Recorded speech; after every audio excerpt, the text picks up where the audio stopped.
네, 안녕하십니까. 반갑습니다. 오늘은 수요 성경 공부 시간입니다. 이 시간 우리 함께 해주신 여러분 진심으로 감사드립니다. 기도드리겠습니다. 좋으신 아버지 하나님, 은혜를 감사합니다. 오늘도 말씀 앞에 설 때에 우리의 영의 안목이 열리게 하시고 또 주님께서 보여주시고 들려주시는 것들을 잘 새겨서 주님의 마음에 합한 사람으로 날마다 거듭나게 하여 주시옵소서. 예수님 이름으로 기도하옵나이다. 아멘.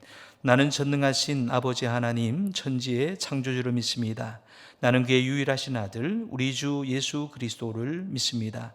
그는 성령으로 잉태되어 동정녀 마리아에게서 나시고 본디오 빌라도에게 고난을 받아 십자가에 못 박혀 죽으시고 장사된 지 사흘 만에 죽은 자 가운데서 다시 살아나셨으며 하늘에 오르시어 전능하신 아버지 하나님 우편에 앉아 계시다가 거기로부터 살아있는 자와 죽은 자를 심판하러 오십니다. 나는 성령을 믿으며 거룩한 공교회와 성도의 교제와 죄를 용서받는 것과 몸의 부활과 영생을 믿습니다. 아멘. 찬송가 486장입니다. 486장 함께 찬양하십시다.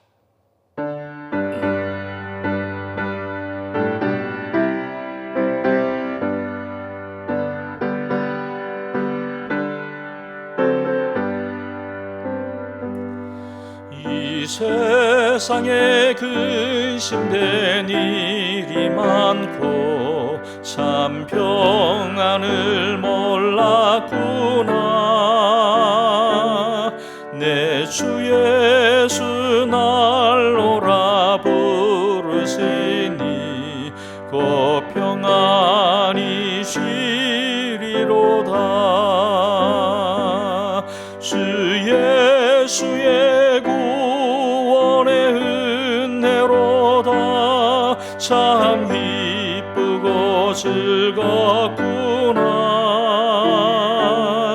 그 은혜를 영원히 누리겠네.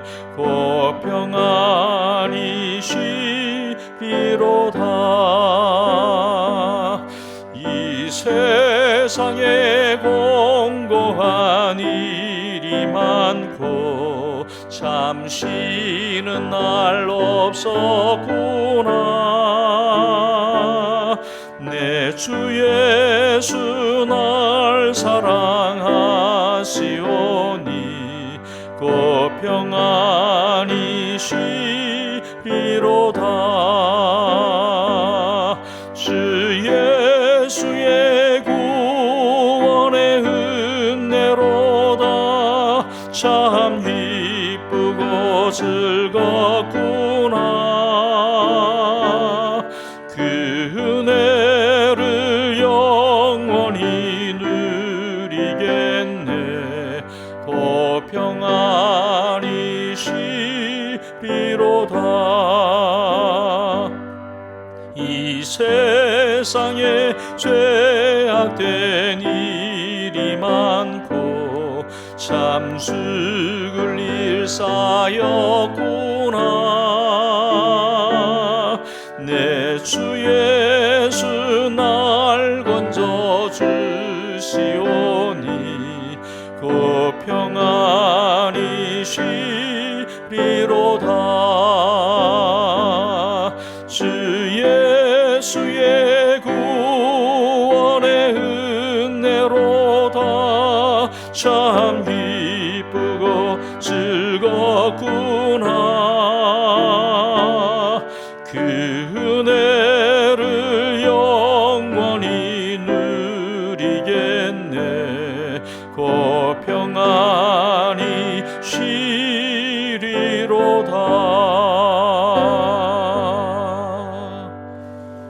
아멘. 25가 성경에 나오는 하나님의 약속 7번째 시간입니다. 오늘의 약속은 영생의 축복을 주신다는 약속이 되겠습니다. 영생의 축복입니다. 오늘의 말씀은 요한복음 3장 16절 말씀, 우리에게 잘 알려진 말씀입니다. 하나님의 말씀을 함께 읽겠습니다. 하나님이 세상을 이처럼 사랑하사 독생자를 주셨으니 이는 그를 믿는 자마다 멸망하지 않고 영생을 얻게 하려 하심이라. 다시 한번 읽겠습니다. 하나님이 세상을 이처럼 사랑하사 독생자를 주셨으니 이는 그를 믿는 자마다 멸망하지 않고 영생을 얻게 하려 하심이라. 아멘. 여러분, 오늘 우리가 죽는다고 해도 우리는 천국에 갈 수 있다고 확신하는가? 그리고 하나님이 내가 너를 천국으로 보내야 할 이유가 무엇인가? 라고 물으신다면 우리는 과연 어떻게 대답할 수 있겠습니까? 누구나 이 두 가지 질문에 자신 있게 올바로 대답할 수 있기를 바랄 뿐입니다. 나는 오늘 죽는다고 해도 천국에 갈 수 있는가? 그리고 내가 천국에 갈 수 있는 이유가 있다면 그것은 무엇인가? 여기에 대해서 한번 정확하게 답을 할 수 있기를 바란다는 얘기입니다. 성경에 보면 의심에 관한 특별한 한 사연이 나오는데, 의심과의 싸움을 해야만 하는 그러한 이제 우리의 실존에 대해서 잘 그렇게 예로 보여주는 이야기입니다. 다름 아니라 도마의 이야기인데요. 공학자와 같은 치밀한 두뇌의 소유자였던 도마는 의심이 많았습니다. 그리고 어떤 일이든지 섣불리 믿지 않는 그런 성격이었던 것 같습니다. 그래서 그는 항상 확실한 증거를 필요로 했던 사람이다 라고 하겠습니다. 오늘 이 도마의 이야기를 조금 우리가 살펴보면, 그런 이 도마가 예수님의 12제자 가운데 하나로 이제 선택되어서 그분을 섬기게 되었는데, 도마는 예수님이 행하시는 그 기적 사건들을 이제 예수님과 함께 3년이라고 하는 그런 공생에 함께 동행하는 그 도제의 교육을 받으면서 직접 많이 목격을 했죠. 그래서 예수님이 병자들을 고치시는 장면이나 또 배고픈 줄인 자들을 먹이시는 장면이나 아니면 귀신 들린 사람들을 치유하시고 고치시는 장면이나 또 자연을 다스리는, 폭풍우를 다스리는 그러한 또 모습을 보거나, 심지어는 죽은 자를 다시 살리신 그런 기적까지도 두 눈으로 보았던 사람이 도마라고 하겠습니다. 예수님의 그 신성을 직접 목도한 그러한 이제 도마입니다. 그러니까 더 이상 이제 의심을 가질 수 없는 그러한 확실한 증거들을 보았던 이 도마는 그 마음에 예수님을 메시아로 인정하지 않을 수가 없었겠죠. 그래서 그 메시아를 그렇게 3년 동안이나 그렇게 함께 동행하면서 메시아로 구주로, 그러니까 예수님을 메시아로 구주로 그렇게 믿고 따랐던 것입니다. 그런데 그러한 믿음이 한순간에 그렇게 허물어지는 그러한 이제 경험을 이 도마가 하게 됩니다. 다름 아니라 예수님께서 잡히시고 십자가에 달려 죽으시는 그 장면입니다. 예수님이 체포되어서 매를 맞습니다. 또 신문을 당합니다. 그리고 사람들에 의해서 처참하고 또 무기력하게 십자가에 못 달려서 못 박혀 죽으심을 당하게 됩니다. 과학적인 두뇌를 가졌던, 사고를 했던 이 도마의 입장에서는 이거 정말 이해할 수 없는 일이었을 겁니다. 왜냐하면 지금까지 그가 보아온 예수님은 어떤 분입니까? 능력의 하나님 아닙니까? 그런 모든 것을 알 수 있는 그런 분이셨는데, 어떻게 예수님이 이렇게 무기력하게 그냥 고난을 당하고 또 십자가를 달려 죽어야 되는가 라고 하는 가운데 그는 이해할 수 없었고, 한순간에 그의 마음속에 이제 의심이 솟구쳐 오르게 된 것입니다. 그래서 어떻게 보면 도마를 우리가 추측해 보건대 정말 자신의 어떤 지난 3년간의 삶을 돌아보면서 어쩌면 후회했을지도 모르겠다. 내가 따라왔던, 내가 믿어왔던 이 예수님이 결코 메시아가 아니었구나라고 하는 어떤 자괴감에 빠질 수도 있지 않았겠는가. 그래서 이 도마의 마음속에는 그러한 이제 의심이 들기 시작하면서 또 주변에서 일부 제자들이 예수님이 부활하셨다, 목격했다라고 하는 얘기를 할 때에도 그것을 잘 믿지 못하게 됩니다. 그래서 그의 마음속에는 내가 직접 보지 않고서는, 내가 직접 만져보지 않고서는 그것을 믿을 수 없겠다라고 하는 이제 그런 생각을 하게 됩니다. 그러던 차에 이제 일주일 후에 도마가 다른 제자들과 함께 음식을 먹고 있을 때에 그렇게 문을 단단히 걸어 잠그고 숨을 지은 가운데 있다가 예수님을 만나게 되죠. 그때 갑자기 이상한 일이 일어나게 됩니다. 문이 잠겨 있는데도 예수님이 아무렇지도 않게 방 안으로 모습을 드러냅니다. 그리고 그분은 웃으시면서 모두에게 인사말을 건네고 또 도마를 바라보시면서 내 손가락을 이리 내밀어서 내 손을 보고 내 손을 내밀어서 옆구리에 넣어보라. 그리하여 믿음 없는 자가 되지 말고 믿는 자가 되라. 라고 그렇게 말씀하시게 됩니다. 도마는 이 순간에 예수님의 못자국을 만져보는 순간에 모든 의심을 극복할 수 있게 되지요. 그는 예수님을 바라보면서 나의 주님이시요 나의 하나님이시니이다 라고 하는 도마의 고백을 하게 됩니다. 그러한 이 도마를 향해서 예수님이 다시 말씀하시기를 너는 나를 본고로 믿느냐 보지 못하고 믿는 자들은 복되도다 라고 하는 말씀을 남기시기도 합니다. 여러분, 이 같은 이제 도마의 모습, 이 도마의 모습을 통해서 오늘 또 우리의 모습을 한번 돌아볼 수 있게 되는데, 믿음에 의심이 있었던 이 도마, 여러분 그 도마는 그 의심 가운데서 다른 사람보다가 일주일이나 늦게 예수님을 만나게 됩니다.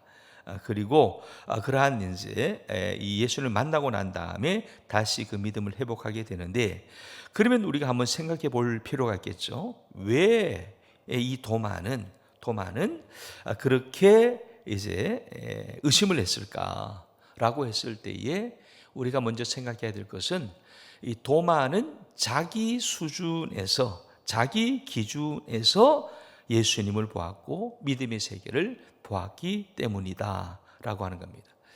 여러분, 우리가 기본적으로 우리가 알아야 될 것이 있습니다. 믿음이라는 것은 기본적으로 자기의 수준을 넘어서는 겁니다. 그렇지 않습니까? 여러분, 자기 수준에 있는 것을 어떻게 믿겠습니까? 그냥 확인만 하면 되는 거죠. 그런데 믿음이라고 할 때에는 나의 수준에는 이해가 안 되고 나의 수준에는 의심이 되고 나의 수준에서는 이것이 논리적으로 맞지 않은데 인정하고 싶지 않지만 그러나 나는 믿는다. 수준 이상이라고 하는 거죠. 이 믿음의 세계가 바로 그러하다라고 하는 겁니다. 그래서 오늘 이 도마를 향해서 주님께서 뭐라고 말씀하십니까? 너는 나를 본고로 믿느냐? 보지 않고 믿는 자가 더 복되다. 그렇게 말합니다. 즉 믿음을 가져야 된다. 너의 수준을 넘어서야 된다. 너가 가지고 있는 지식의 한계, 너가 가지고 있는 경험치의 한계를 넘어서는 그러한 삶이 되어야 된다라고 강조합니다.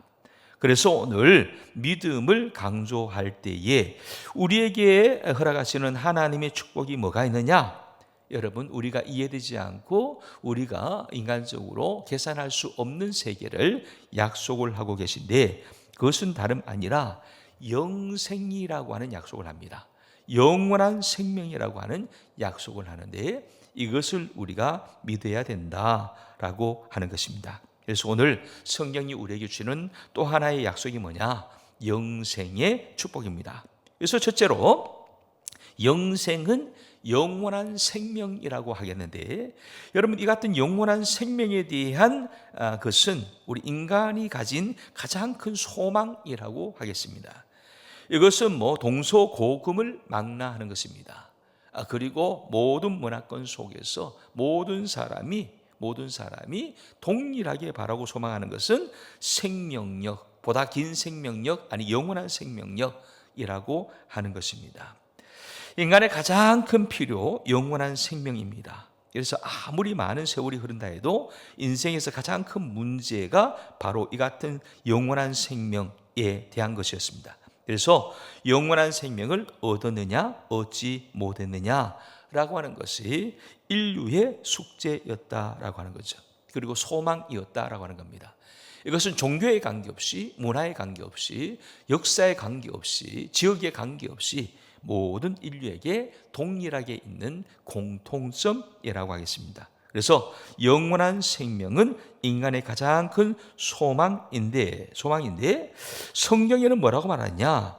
영원한 생명에 대한 소식을 주고 있다. 그래서 영원한 생명은 복음이다. 복음의 좋은 소식이다 라고 하겠습니다. 그럼 한번 같이 읽겠습니다. 하나님은 우리에게 영원한 생명을 주고 싶어 하신다. 영원한 생명이 없으면 우리는 비참한 종말을 맞이할 수밖에 없다. 성경은 하나님이 없는 상태를 분명하게 묘사한다. 모든 사람이 죄를 범하였음에 하나님의 영광에 이르지 못하더니 라는 말씀대로 인간은 모두 죄를 지었기 때문에 하나님의 영광에 도달할 수 없다. 여러분, 영원한 생명에 대한 소망이 모두에게 있는데 성경이 오늘 약속하는 바는 영원한 생명이 있다라고 하는 것이고, 그런데 문제는 뭐냐 하면 이 영원한 생명이 있지만 그 생명을 누리지 못하는 사람이 있다라고 하는 얘기예요. 생명을 누리지 못하는 사람이 누구냐? 그 사람은 바로 죄인이다라고 하는 얘기입니다. 그렇기 때문에 이 죄는 하나님의 영광에 이르지 못한다. 즉 죄로 말미암아 영생을 누릴 수 없다라고 하는 그런 얘기가 되겠습니다. 그래서 이 시간에 죄에 대해서 조금 더 살펴보면, 죄라고 하는 것은 성경 원어로서는 관역을 빗나가다라고 하는 그런 이제 원어적인 의미가 있습니다. 1세기에 궁술 용어로 사용되었던 말이 이 죄라고 하는 단어인데, 이제 화살이 관역을 빗나갔다, 명중하지 못했다, 그런 상태를 가리켜서 이제 죄라고 얘기하는 거죠. 도덕적으로나 영적으로 그렇게 관역이 빗나갔다라고 하는 겁니다. 거룩하지 못한 상태를 죄라고 또 얘기를 합니다. 여러분, 불행히도 인간은 완전하지도 못하고 거룩하지도 못합니다. 도덕적으로 온전치 못합니다. 거짓말하고 도적질하고 속임수가 있고, 험담하고 분노하고 중상을 하고 탐욕하고 시기하고 질투하고 정욕을 가지고 게으르고 무관심한 그런 온갖 죄에 노출되어 있는 것이 인간이라고 한다면, 인간은 기본적으로 죄인이다라고 하는 거죠. 죄인이다. 그래서 이 죄인을 벗어나서 천국에 가려고 하면 어떻게 해야 되느냐? 그것은 하나님의 은혜를 덧입지 않고서는 안 된다. 남들보다 훌륭하고 도덕적인 삶을 살아가는 사람도 있죠. 그렇지만 완전한 사람은 아무도 없습니다. 완전한 사람은 아무도 없습니다. 의인은 없나니 하나도 없다라고 했습니다. 누구든지 어떤 식으로든 죄를 짓기 마련이기 때문에 그렇습니다. 그래서 하나님의 영광에 이르기는 불가능하다. 죄의 삭은 사망일 뿐이다 라는 그 말씀, 이것이 바로 죄의 대가를 말한다는 겁니다.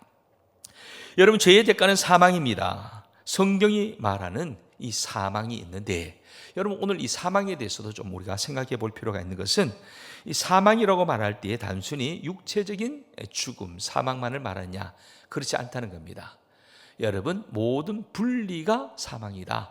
그래서 사망은 분리를 말하는데, 몇 가지 분리를 생각해 보면, 육체적인 죽음은 영혼과 육체의 분리를 말하고, 또 영적으로 죽음은 영혼과 하나님과의 분리를 의미한다라고 하겠습니다. 그래서 육체적인 생명이 있고 영적인 생명이 있는데, 육체적으로 죽는다는 것은 영과 육이 함께 있다가 분리가 된다는 뜻이고, 영적으로 죽는다는 것은 영적으로 하나님과 관계 속에 있다가 하나님과 분리된다는 얘기를 말합니다. 그리고 또 하나의 죽음이 뭐냐 하면 영원한 죽음인데 영혼과 하나님의 영원한 분리를 말한다. 그래서 성경이 말하는 이 생명은 육신의 생명, 영적인 생명, 영원한 생명이 있는데 마찬가지로 죽음도 육신의 죽음과 영적인 죽음과 그리고 영원한 죽음이 있다. 여러분, 육신은 살아있어도 영은 죽을 수가 있죠. 하나님을 알지 못하고 하나님과 관계하지 못한 자는 육신은 살아있지만 영은 죽어있는 상태라고 하겠습니다. 그러나 육신은 병들고 약해도 영은 살아있는 존재가 있죠. 영은 살아있는, 즉 그래서 연약해도 병들어도 그렇게 죽음의 지경에 이르러도 영적으로 살아있는 분들이 있습니다. 살아있는 사람이 있다라고 하는 얘기입니다. 그리고 이제는 마지막으로 그러한 영적인 생명을 가지고 있는 사람에 대한 하나님의 약속이 뭐냐? 영원한 생명의 약속을 하고 있다라고 하는 사실입니다. 그런데 이 같은 영원한 생명을 우리가 소유해야 될 터인데, 그래야 영원한 죽음을 면할 수 있을 터인데, 우리는 기본적으로 이렇게 영적으로 죽어 있는 존재예요. 왜냐하면 죄인이기 때문에 그렇습니다. 죄인이 뭐냐? 관역이 빗나갔다. 하나님께 초점 맞춰야 되는데 하나님으로부터 분리되어서 떨어져서 관계가 엇나가서 빗나가고 있는 죄인이기 상태이기 때문에 이를 연결해 줘야 됩니다. 떨어진 분리된 관계를 이어줘야 되는 거죠. 그 이어주고 연결해 주는 그러한 구원, 그것을 가리켜서 구원이라고 말하는데 그 구원의 통로가 뭐냐? 누구냐? 바로 예수님이시라는 얘기입니다. 그래서 세 번째는 구원의 주가 되시는 예수님이신데요. 오직 예수님만이 하나님의 영광이라고 하는 관역의 중심을 맞추신 분입니다. 여러분, 예수님은 죄가 없으십니다. 한 번도 죄를 지으신 적도 없습니다. 하나님의 영광을 온전히 드러내십니다. 죽음의 운명을 피할 수 있는 사람은 예수님밖에 없습니다. 왜 그럴까요? 그 까닭은 예수님은 바로 하나님 자신이기 때문에 그렇습니다. 오늘 성경에도 3장 10절, 요한복음 3장 10절 하나님의 독생자, 그러니까 아들이라고 하는 것은 그 자체라고 하는 뜻이죠. 당신 죄송합니다. 분신이라는 표현을 쓰면 안 되는데 당신 자신이라고 하는 뜻입니다. 당신 자신, 하나님 자신이기 때문에 하나님은 거룩한 존재이죠. 온전하신 분이죠. 죄가 없으신 분이죠. 그런 주님께서 오늘 말씀을 통해서 우리에게 가르치는 것은 우리의 죄값을 대신 치르셨다는 거예요. 우리의 죄값을 대신 치르셨다. 그래서 예수님은 하나님과 우리 사이에 다리를 놓아주셨다. 그래서 분리된 우리가, 죄로 인해서 하나님으로부터 분리된 우리가 예수님의 십자가 다리를 통해서 연결되고 건너갈 수 있게 되고 하나님과 합할 수 있게 되었다는 겁니다. 그 덕분에 영생을 얻을 가능성이 열린 거죠. 여러분, 구원의 순간에 나는 하나님의 가족이 되어서 새로운 영적 관계가 맺어졌다는 것을 잊지 말아야 합니다. 영원한 생명이라고 하는 것은 이 관계가 새로워졌다는 것을 의미합니다. 나는 죽어서 마땅한 죄인이었습니다. 그러나 예수님은 그런 분이 아니죠. 그런데 예수님을 통해서 나는 그렇게 영원한 생명을 얻을 길이 열리게 되고 예수님을 구주로 영접함으로 말미암아 이제 그 관계를 잇게 되었는데, 그렇다면 그런 관계는 어떤 관계가 되느냐? 하나님의 가족의 일원이 되었다라고 하는 의미가 되겠습니다. 그래서 이 영적 관계를 몇 가지로 설명하면 이렇게 말할 수 있습니다. 새로운 생명을 얻었다. 이것을 이제 거듭남이라고 하는 표현 쓰죠. 거듭나, 새롭게 태어났다, 영적으로 태어났다. 그래서 새로운 생명의 소유자가 되었다라고 하는 뜻입니다. 그리고 영적인 생명을 얻은 자가 되었다. 영적으로 탄생했다.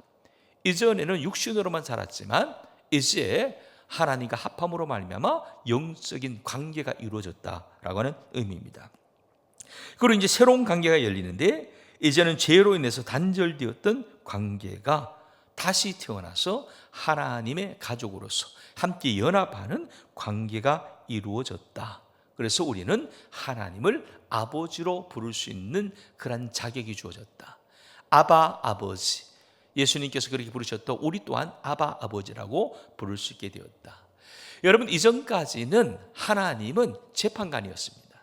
재판관이었습니다.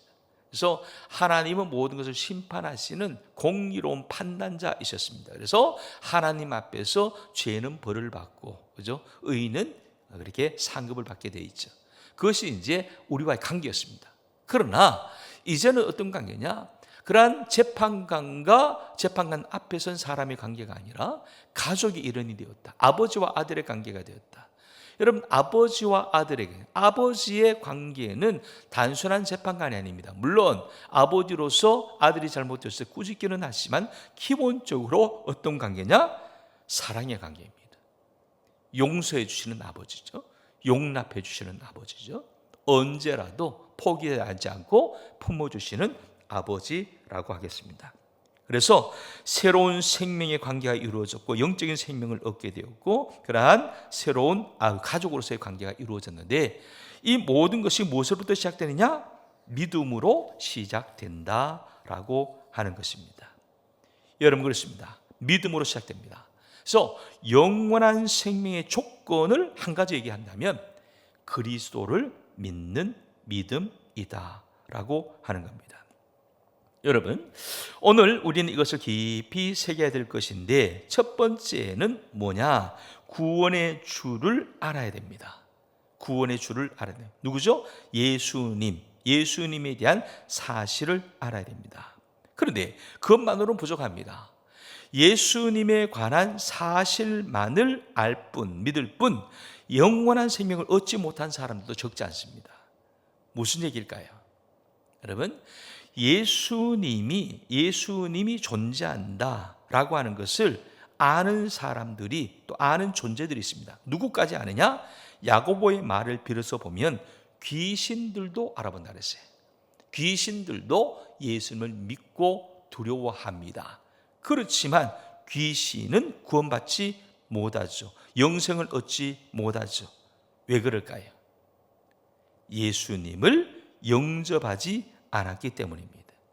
예수님을 구주로 믿지 않았기 때문에 받아들이지 않았다라고 하는 겁니다. 우리는 영원한 생명을 얻으려면 예수님을 그리스도로, 메시아로, 구원의 주로 영접을 해야 된다는 거예요. 영접을 한다는 것은 믿는다는 뜻이고, 믿는 그분에게 나를 드린다는 뜻이고, 드린다는 것은 맡긴다는 것이고, 맡긴다는 것은 전적으로 의탁한다, 의지한다는 그런 의미가 되겠습니다.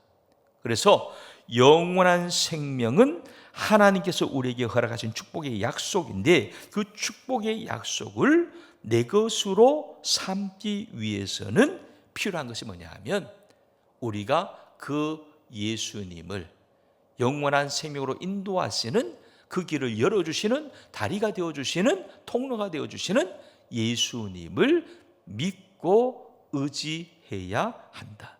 전적으로 신뢰해야 한다라고 하는 사실입니다. 예를 들면 이렇습니다. 노아의 방주가 있죠. 노아의 방주가 세워졌습니다. 노아의 방주가 있다. 그렇지, 노아의 방주를 알지. 노아의 방주가 어떻게 지어졌는지, 어떻게 만들어졌는지, 얼마나 힘이 들었는지, 노아의 방주에는 뭐 1층이 있고 2층이 있고 3층이 있고 밖으로 창문이 있고 다 알아도 중요한 것은 뭡니까? 노아의 방주에 들어가느냐, 타느냐, 타지 않고 바라만 보고 있느냐라고 하는 겁니다. 아무리 바라보아도 여러분, 우리는 구원받을 수 없습니다. 아무리 그 사실을 알아도 구원받을 수 없습니다. 중요한 것은 그 방주에 들어가야 되는 겁니다. 방주에 타야 된다라고 하는 겁니다. 예수님에 대해서 우리가 아무리 많은 지식이 있어도, 예수님에 대해서 우리가 많은 소문을 들어도, 예수님에 대해서 우리가 많은 경험이 있어도 내가 예수님을 나의 구주로, 나의 메시아로 영접하지 아니하면 우리는 영생을 누릴 수 없다라고 하는 겁니다. 그래서 결론적으로 오늘 죽어도 천국에서 영원한 생명을 누릴 수 있다고 확신하는가? 그 확신은 다름 아니라 내가 그 예수님이라고 하는, 그리스도라고 하는 그러한 수레 위에 타고 있는가, 믿음으로 받아들이고 있는가라고 하는 겁니다. 그래서 우리에게 다시 한번 질문할 수 있기를 바랍니다. 지금 예수님을 구주로 영접할 생각이 있는가? 아니, 그렇게 이미 했는가? 믿음을 갖고 싶다면 우리의 마음을 활짝 열고 기도해야 될 것인데, 이미 우리의 대부분은 이 같은 믿음 가운데 오늘 이 공부를 하고 계실 것입니다. 그러나 다시 한번 우리가 그 믿음을 확인하기 위해서, 나 자신을 다시 한번 믿음을 공고히 다지기 위해서 이 기도를 함께 드리길 원하는데, 오늘 이 기도는 제가 하면 여러분과 함께 따라서 해주시면 좋겠습니다. 제가 한마디 하면 여러분께서 따라해 주시면 좋겠습니다. 사랑하는 예수님, 저는 완전하지 않습니다. 저는 죄인입니다. 용서해 주옵소서. 저는 영생을 얻을 자격이 없고 또 주님의 의로우심에 미치지 못합니다. 저를 구원해 줄 구원자가 필요합니다. 주님께서 저의 죄를 위해 죽으셨다고 믿습니다. 이제 주님께 헌신하겠습니다. 오직 주님만이 저를 구원하실 수 있습니다. 예수님의 이름으로 기도합니다. 아멘. 하늘에 계신 우리 아버지, 아버지의 이름을 거룩하게 하시며 아버지의 나라가 오게 하시며 아버지의 뜻이 하늘에서와 같이 땅에서도 이루어지게 하소서. 오늘 우리에게 일용할 양식을 주시고 우리가 우리에게 잘못한 사람을 용서하여 준 것 같이 우리 죄를 용서하여 주시고 우리를 시험에 빠지지 않게 하시고 악에서 구하소서. 나라와 권능과 영광이 영원히 아버지의 것입니다. 아멘.